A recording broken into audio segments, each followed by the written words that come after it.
Microsoft Word තුළ මෙම font style යන විධානය මගින් අවශ්‍ය අකුරක් තෝරා ගැනීමටත් එම තෝරාගත් අකුර ක්ලික් කිරීමෙන් එය ලබා ගැනීමටත් ඒ වගේම මෙම ෆොන්ට් සයිස් යන විධානය භාවිතා කර අවශ්‍ය ෆොන්ට් සයිස් එකක් තෝරා ගැනීමටත් හැකියාව තිබෙනවා.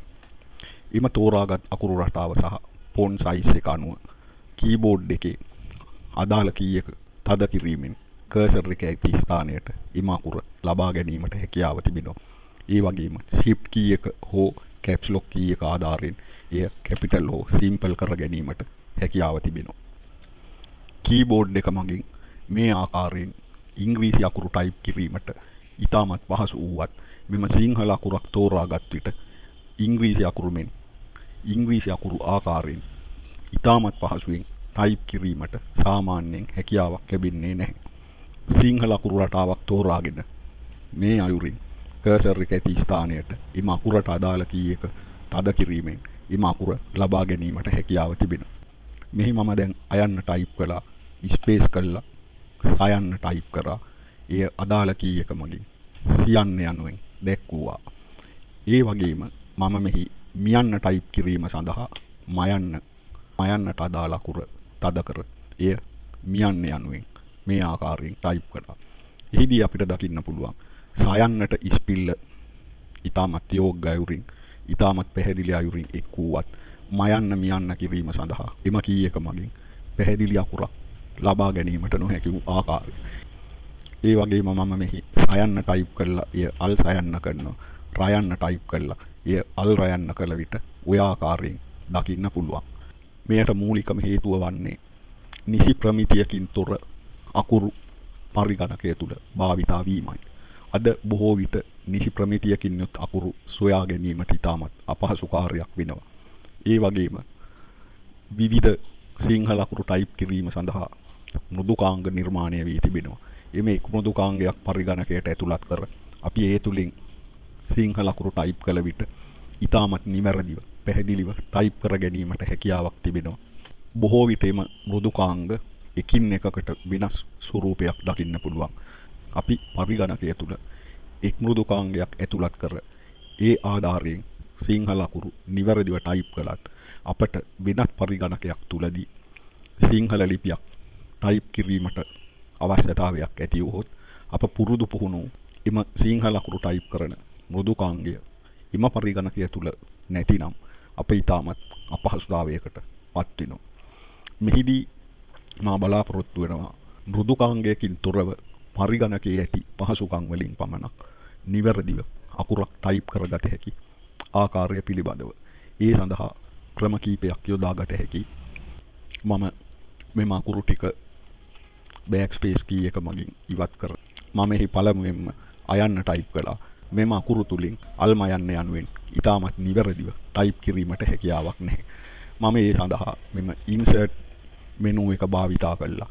ඒ තුලින් මම මෙම symbol යන drop down list එක මගින් එහි පහළින් ඇති more symbols යන විධානය ක්ලික් කිරීමෙන් ඊට අදාළ dialog box එක ලබා ගත්තා. එහි මට දකින්න පුළුවන් මෙම font යන තීරය තුල මම මෙම අකුරු ටයිප් කරගත් එම රටාව දැක්වෙන ආකාරය.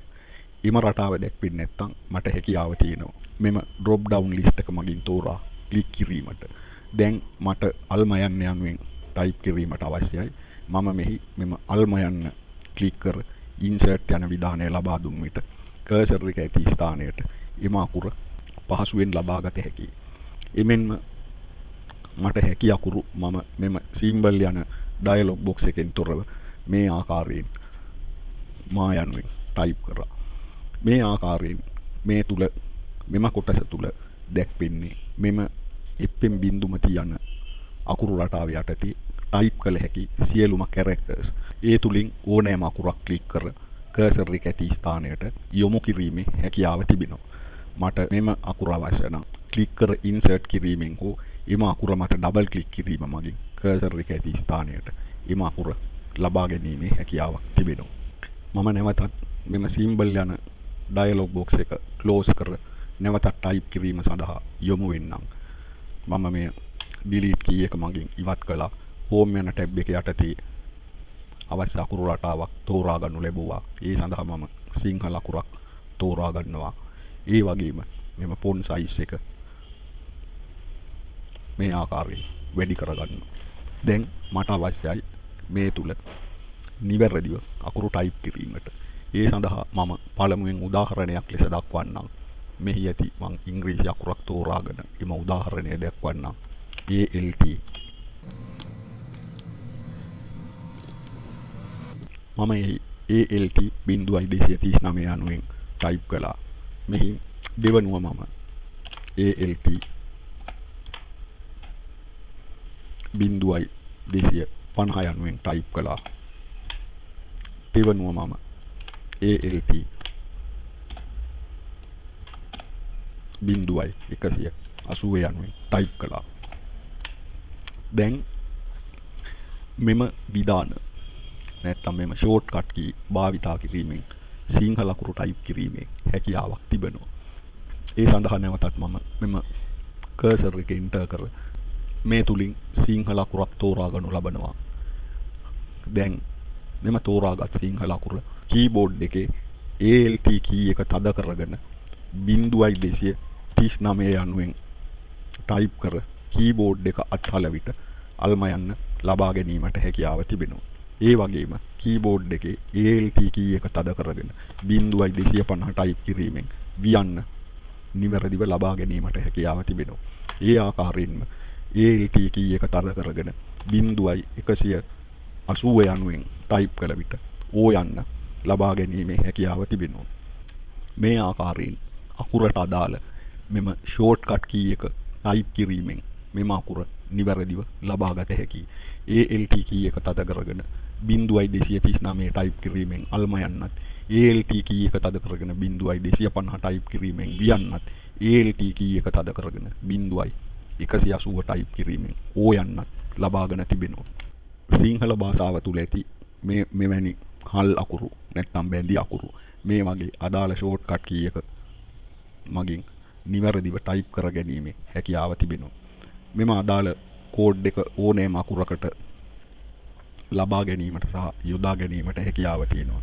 ඊළඟට අපි බලමු මෙම අදාළ ෂෝට්කට් කී එක මෙම ALT 0.239 මගින් අල්ම යන්න ටයිප් කිරීමට හැකි බවත් මෙම අදාළ මෙම ෂෝට්කට් කී මගින් මෙම අකුරු ටයිප් කිරීමට හැකියාව ඇති බවත් දැක්වීම සඳහා මෙම කෝඩ් එක අපට සොයාගත හැකි ආකාරය පිළිබඳව මම මේ සඳහා මෙම සියල්ල ඩිලීට් කරනවා.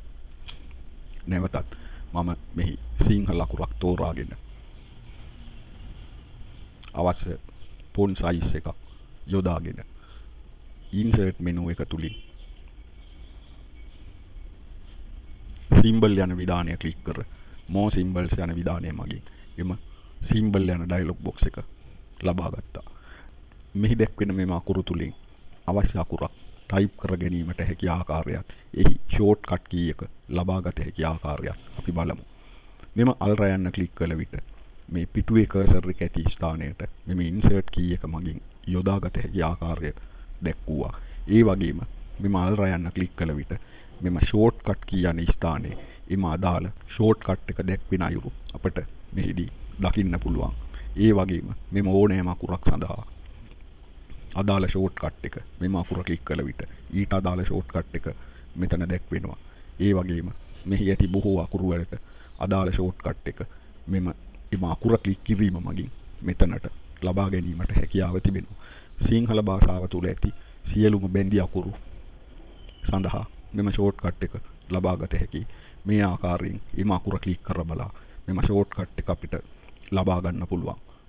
එම ෂෝට්කට් කී එක ආධාරයෙන් මෙම දැක්වෙන අකුර නිවැරදිව ටයිප් කර ගැනීමට හැකියාවක් ලැබෙනවා. එමෙන්ම මෙම ඩයලොග් බොක්ස් එක තුළ ඇති තවත් පහසුකමක් සලකා බැලීමේදී මම මෙසේ දක්වන්නම්. මෙම තියෙන්නේ නැවතීමේ ලකුණ. මෙම ෆුල් ස්ටොප් එක සඳහා ෂෝට්කට් කී එකක් දැක්වෙන්නේ නැහැ. ඒ සඳහා අපට ෂෝට්කට් එකක් යොදා ගත හැකියි. ෂෝට්කට් එකක් යොදා ගැනීම සඳහා මම මෙම ෂෝට්කට් කී යන ටැබ් එක ක්ලික් කරනවා. එවිට මෙම කස්ටමයිස් කීබෝඩ් යන මෙම ඩයලොග් බොක්ස් එක ලබා ගන්න පුළුවන්. එහි මෙම කුඩා තිතෙන් එම ෆුල් ස්ටොප් එක දැක්වෙනවා. එම ෆුල් ස්ටොප් එක සඳහා මම CTRL කී එක තද කරගෙන කීබෝඩ් එකේ සාමාන්‍ය ෆුල් ස්ටොප් එක තද කරනවා. එවිට එම ෂෝට්කට් කී එක මෙතන දැක්වෙනවා. එම ෂෝට්කට් කී එක දැක්වීමෙන් පසු මෙම බටන් එක ක්ලික් කිරීම මගින් එය සනාථ කළ හැකියි. ඒ වගේම මෙම ඕනෑම සංකේතයක් සඳහා ඕනෑම අකුරක් සඳහා ෂෝට්කට් එකක් තිබුණත් නැතත් අපට ෂෝට්කට් එකක් සකසා ගැනීමේ හැකියාව තියෙනවා. මම නැවතත් මෙම අල්රා යන්න ක්ලික් කරන්න. එහි ALT සමග 0.1.9 ටයිප් කිරීමෙන් එම අකුර ටයිප් කළ හැකි. මෙම ෂෝට්කට් කී යන ටැබ් එක ක්ලික් කර විට අපිට අවශ්‍ය ඕනෑම ෂෝට්කට් එකක් ඒ සඳහා යොදාගත හැකි. මම මෙම CTRL යතුර තද කරගෙන R අකුර ටයිප් කරනවා. එවිට මෙහි මේ අල්රා යන්න මෙහි සිම්බල් යන නම ඉදිරියේ දැක්වෙනවා. ඉන්පසුව මම මෙම බටන් එක ක්ලික් කර එය සනාථ කිරීම මගින් මින් ඉදිරියට මට අල්රා යන්න ටයිප් කිරීම සඳහා CTRL R උපයෝගී කරගත හැකියි. මෙහි R අකුර පමණක් දැක්වීමට හැකියාවක් නැහැ. R අකුර පමණක් ක්ලික් කිරීමෙන් වෙනත් අකුරක් ටයිප් වීමට ඇති නිසා එය CTRL හෝ ALT යතුර සමග භාවිතා කළ යුතුයි. ඒ වගේම මෙහි දැක්වෙන ඕනෑම අකුරක් සඳහා අපට ෂෝට්කට් එකක් සකසා ගැනීමට හැකියාව තිබෙනවා. මෙම අකුරක් ක්ලික් කිරීමේදී මෙම ෂෝට්කට් කී යන ඉදිරියේ ෂෝට්කට් කී එකක් නොදැක්වේ නම් ඒ තුල මෙම ෂෝට්කට් කී යන විධානය ක්ලික් කර මෙහි අවශ්‍ය ෂෝට්කට් එකක් ලබා දිය හැකියි. ඒ සඳහා අනිවාර්යයෙන්ම ALT හෝ CTRL යතුර නැත්නම් කී එක තද කරගෙන අදාළ ෂෝට්කට් එක ලබා දිය යුතුයි. ඒ වගේම මෙම සිම්බල් යන ඩයලොග් බොක්ස් එක තුල ස්පෙෂල් කැරක්ටර්ස් යනුවෙන් ටැබ් එකක් දකින්න පුළුවන්. එහි විවිධ සංකේතවල ෂෝට්කට් කී දකින්න පුළුවන්. උදාහරණයක් ලෙස මෙම කොපිරයිට් යනුවෙන් දැක්වෙන මෙම විධානය සඳහා මෙම සංකේතය ලබා ගැනීම සඳහා මෙම ALT CTRL C යන යතුරු මගින් හැකියාව ලැබෙනවා.